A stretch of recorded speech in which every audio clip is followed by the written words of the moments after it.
தமிழக மக்களுக்கும் உலகமெங்கும் வாழும் தமிழர்களுக்கும் எனது வணக்கம். நேற்றைக்கு 80வது சுதந்திரம் இந்தியா முழுவதும் கொண்டாடப்பட்டது. அதில் தமிழ்நாட்டில் புதியதாக ஆட்சியை பிடித்து புதியதாக பொறுப்பேற்றிருக்கக்கூடிய மாண்புமிகு முதலமைச்சர் ஜோசப் விஜய் அவரோட தலைமையின் கீழ் முதலா அவர் சுதந்திர தினத்தை நேற்று கோட்டையில கொடியேற்றி அந்த விழாவை சிறப்பாக கொண்டாடினாங்க. அதுல நிறைய விமர்சனங்கள் இந்த பொதுமக்கள் மத்தியில எழுந்திருக்கு. காரணம், இந்த ஊடகங்கள் செய்த சேட்டைகள், இந்த ஊடகங்கள் எதை காண்பித்திருக்க வேண்டும், எதை காண்பித்திருக்க கூடாது அப்படின்ற விவாதத்தை பொதுமக்கள் நிறைய பேர் கேள்வியா எழுப்பியிருந்தாங்க. அதுல என்னன்னா, இந்த நடிகை திரிஷான்றவங்க அந்த விழாவில் கலந்துக்கிட்டாங்க.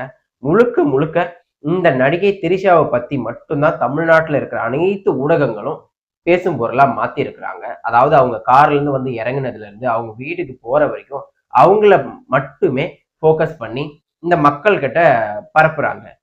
ஜனநாயகத்துல 4வது தூணா அந்த ஊடகமும் பத்திரிகையும் சொல்லப்படுது. இன்னைக்கு இந்த ஊடகங்கள் எப்படி நடந்துக்கிறாங்கன்றத நம்ம தொடர்ந்து கவனிச்சுக்கிட்டே வரும். மக்கள் கிட்ட நல்ல விஷயங்களும் நல்ல விஷயத்த கொண்டு போய் சேர்க்கணும். ஒரு தப்பு நடந்துச்சுன்னா அது பொதுமக்கள் மத்தியில பரப்பி அதை விவாதமா மாத்தணும். அதாவது ஒரு நேர்மையான வழியில ஊடகமும் பத்திரிகையும் இருக்கணும்ன்றதுதான் நம்மளுடைய வேண்டுகோள். நம்ம இந்தியாவுக்காக பல சுதந்திர போராட்ட வீரர்கள் உயிரை தியாகம் பண்ணியிருக்கிறாங்க. இந்த நாடு விடுதலை அடையணும், நம்ம நாட்டு மக்கள் சுதந்திரமா இருக்கணுன்றதுக்காக நிறைய வீரர்கள் தியாகம் பண்ணியிருந்தாங்க. அது நம்ம வரலாறுல நம்ம படிச்சிருக்கிறோம். தமிழகத்துல அதே போல தமிழகத்திலயும் நிறைய வீரர்கள் இருந்திருக்கிறாங்க. நம்ம இந்தியாவோட சுதந்திரம் அடையிறதுக்கு நம்மள தமிழ்நாட்டுல பல வீரர்கள் தன்னோட உயிரை தியாகம் பண்ணியிருக்கிறாங்க. அப்போ இந்த மாதிரி நாட்டுக்காக உயிரை தியாகம் பண்ண அந்த வீரர்களை பத்தி இந்த ஊடகங்கள்லாம் ஏதாவது ஒரு புகைப்படமாவது நேற்று போட்டு காமிச்சாங்களா? சுதந்திர தினன்றது என்ன, நாம எப்படி எந்த மாதிரி அடக்குமுறைக்கு ஒடுக்குமுறைக்கு ஆளாகி நம்மளோட நாட்டோட சுதந்திரத்தை நம்ம எப்படி கைப்பற்றணும், இன்னைக்கு எந்த அளவுக்கு நம்மளுக்கு இந்திய நாடு வளர்ந்திருக்கு, இதுக்கு முன்னாடி இந்த இந்த வளர்ச்சிக்கெல்லாம் காரணம் யாரு, இந்த சுதந்திரம் அடைஞ்சதுக்கெல்லாம் யாரு காரணம் அப்படின்றத பொதுமக்களுக்கு இந்த ஊடகங்கள் போட்டு காட்டணும். இளைய தலைமுறை அதை பார்த்து கத்துக்கணும். இன்னைக்கு புத்தகத்தை வாசிக்கிறது ரொம்ப குறைவாயிடுச்சு மக்கள் மத்தியில. எல்லாமே இந்த செல்போன் வந்ததுல இருந்து எல்லாமே செல்போன் இந்த மாதிரி ரீல்ஸ், இந்த மாதிரி சினிமா, இதுக்குள்ளேயே மக்களோட கவனம் முழுக்க முழுக்க செதஞ்சு கிடக்குது. அப்படி இருக்கும் பட்சத்துல இந்த ஊடகங்கள்லாம் இந்த மாதிரி ஒரு முக்கியமான விழாவில் இதுக்கு முன்னாடி நம்ம நாடு எப்ப சுதந்திரம் அடைஞ்சது, யாரெல்லாம் இதுக்கு காரணம், எத்தனை பேர் இதுல போராட்டத்துல கலந்துக்கிட்டாங்க, எப்படி அவங்களோட உயிரெல்லாம் நாட்டு மீது அவங்க வச்சிருந்த பற்று என்ன, அதை பத்தி எல்லாம் கொஞ்சம் ஊடகத்துல ஒளிபரப்பி இந்த நாட்டு மக்களுக்கு காமிக்கணும். இது ஊடகத்தோட கடமை. நீங்க யாரை காமிக்கிறீங்க, என்ன பரப்புறீங்கன்றது ரொம்ப அருவருப்பா இருக்கு. நேத்து திரிஷாவை கூட்டிட்டு அந்த எல்லா தமிழ்நாட்டு ஊடகங்களும் அதை பத்தி பேசுறது ரொம்ப கேவலமா வெட்கக்கேடா இருக்கு. இதுக்காக நம்மளோட நாட்டுல வீரர்கள் உயிர் தியாகம் செஞ்சாங்க. இதுக்காகவா நம்ம நாடு அவ்வளவு போராடி வெள்ளைக்காரனை அடிச்சு விரட்டி நம்ம சுதந்திரம் வாங்கணும்? என்னையா நீங்க ஊடகம் போடுறீங்க? தமிழ்நாட்டுல எவ்வளவு தலைவர்கள் இருக்கிறாங்க. நம்மளுடைய பெருந்தலைவர் காமராஜர் எடுத்துக்கோங்க, நம்மளுடைய பசும்பொன் முத்துராமலிங்க தேவரை எடுத்துக்கோங்க. இவங்க எல்லாம் சுதந்திரத்துக்கு போராடலையா? இவங்க எத்தனை நாள் தன் வாழ்நாள் முழுவதும் கல்யாணம் கூட பண்ணிக்காம எவ்வளவு நாள் சிறையில இருந்திருக்கிறாங்க. காமராஜரா இருக்கட்டும், முத்துராமலிங்க தேவரா இருக்கட்டும், தமிழ்நாட்டோட புலித்தேவர்னு ஒருத்தர் இருக்காரு, நம்மளுடைய தாத்தா. அந்த புலித்தேவர் தான் ஆங்கிலேயரை எதிர்த்து சண்டை போட தமிழ்நாட்டுல முதல் மன்னர் அவர் தான். அதுக்கடுத்து நம்மளோட பாட்டி வேலு நாச்சியார். நம்மளுடைய பாட்டி வேலு நாச்சியார் ஒரு பெண்ணா இருந்தும் வெள்ளைக்காரனை அடிச்சு விரட்டினாங்க. ஒரு பெண் வீராங்கனைன்றது தமிழ்நாட்டுல முதல் ஆளா அவங்கதான். வெள்ளைக்காரனை எதிர்த்து சண்டை போட்டு உயிர் இந்த நாட்டோட விடுதலைக்காக உயிரை தியாகம் பண்ணாங்க.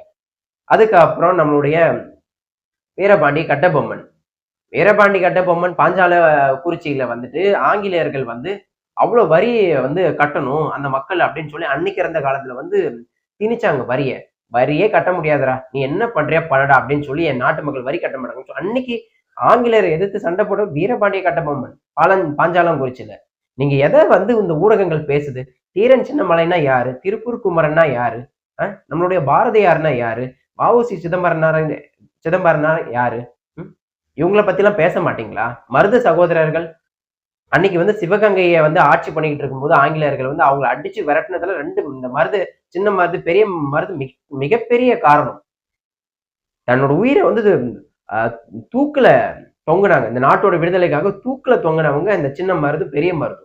திருப்பூர் குமரன் தேசிய கொடி மீது உள்ள பற்றுனால அந்த தேசிய கொடியை காப்பாற்றணுன்றதுக்காக தன்னோட உயிரை தியாகம் செஞ்சவர் திருப்பூர் குமரன். நம்மளுடைய தீரன் சின்னமலை கொங்கு பகுதிகளில் வெள்ளக்காரங்களோட ஆதிக்கம் வந்து அதிகமா இருந்துச்சு. அவங்கள வந்து அவ்வளவு முறை போர் செஞ்சு அவரை வந்து விரட்டி அடிச்சாரு தீரன் சின்னமலை. இந்த தீரன் சின்னமலைன்ற ஒத்தால சமாளிக்க அவ்வளவு கஷ்டப்பட்டான் வெள்ளக்காரன். அதுக்கு ஒரு கோலத்தனமான முடிவு எடுத்து அப்படி ஒரு ஆயுதத்தை எடுத்து தான் நம்மளுடைய தாத்தனை வந்து வீழ்த்தனா வெள்ளக்காரன். இவங்கெல்லாம் எதுக்காக உயிர் தியாகம் செஞ்சாங்கன்னு நினைச்சிட்டு இருக்கீங்க? இவங்களை பத்தி பேசுறதுக்கு உங்களுக்கு கொஞ்சம் கூட நேரம் இல்லையா? எப்ப பார்த்தாலும் விஜய் விஜய் எங்க போறாரு, அதை பண்றாரு, இதை பண்றாரு, இதை பத்தி தான் பேசுவீங்களா? இந்த இளைய தமிழ்நாட்டுல ஏற்கனவே இந்த திரை கவர்ச்சிக்கு அடிமையா கிடக்குது இந்த தமிழ் சமூகம். அப்போ நீங்க இந்த திரை கவர்ச்சி சம்பந்தப்பட்டது மட்டுமே பேசுனீங்கன்னா எப்படி? இந்த தமிழ்நாட்டுக்காக, இந்த நாட்டோட விடுதலைக்காக போராடின இந்த வஉசி, தீரன் சின்னமலை, கட்டபொம்மன், அதுக்கப்புறம் மருது சகோதரர்கள், புலித்தேவன், வேலு நாச்சியார், காமராஜர், முத்துராமலிங்கன் தேவர், இவங்களை பத்தி, அப்புறம் நம்மளோட பாரதியார், இவங்களை பத்தி எல்லாம் இந்த தலைமுறைக்கு எப்ப நீங்க எடுத்து சொல்ல போறீங்க? இவங்களோட வரலாறு எல்லாம் எப்ப வந்து கற்பிக்க போறீங்க? சும்மாவே வரலாறு தேடி படிக்க மாட்டானுங்க. ரொம்ப வந்து சினிமா பைத்தியம் ஆகி கிடக்குறாங்க தமிழ்நாட்டுல. இந்த ஊடகங்கள் எந்த நேரமும் ஒருத்தரை துதிப்பாடுறதுலயே இருக்கு. என்னங்க நடக்குது தமிழ்நாட்டுல? ஒரு ஊடகமாச்சும் அட்லீஸ்ட் இவரோட வரலாறு முழுவதும் போடலானாலும் இந்த புகைப்படங்கள் இந்திய நாட்டுக்காக போராடி உயிர் தியாகம் செஞ்ச வீரர்கள் அப்படின்னு சொல்லி அந்த ஏதாவது ஒரு சேனல்ல பார்த்துருக்கீங்களா? உங்களுக்கெல்லாம் உயிர் தியாகம் செஞ்சு இந்த நாடு விடுதலை அடைஞ்சு தன்னோட உயிர் தியாகத்தை கொடுத்தவங்க எல்லாம் எவ்வளவு மதிப்பிடுறீங்க? அவ்வளவு கேவலமா போயிடுச்சு. வெள்ளைக்காரனை எடுத்து 150 நாள் வந்து சண்டை போட்டாங்க மருது சகோதரர்கள் வந்து. நல்லா துதிப்பாடுறீங்க தமிழ்நாட்டு ஊடகங்கள். என்னைக்குதான் இதெல்லாம் மாறப்போகுதுன்னு தெரியல. மாற்றம்ன்றது அது வந்து சொல்லல, அது வந்து செயல். எதுவுமே மாறல. ஒரு முதலமைச்சர் படிக்கிறாரு, முதலமைச்சர் ஆயிட்டு ஒரு 10 தலைவர்களோட பேர் வந்து இந்த முதலமைச்சரால சொல்ல முடியல. ஒரு பாரதியாருன்னு சொல்ல முடியல. பாரதியார் எவ்வளவு பெரிய ஆளு! தன்னோட கவிதைகளாலும் தன்னுடைய பாடல்களாலும் சுதந்திர உணர்வை இந்த நாட்டு மக்களுக்கு ஊட்டியவர் பாரதியார்.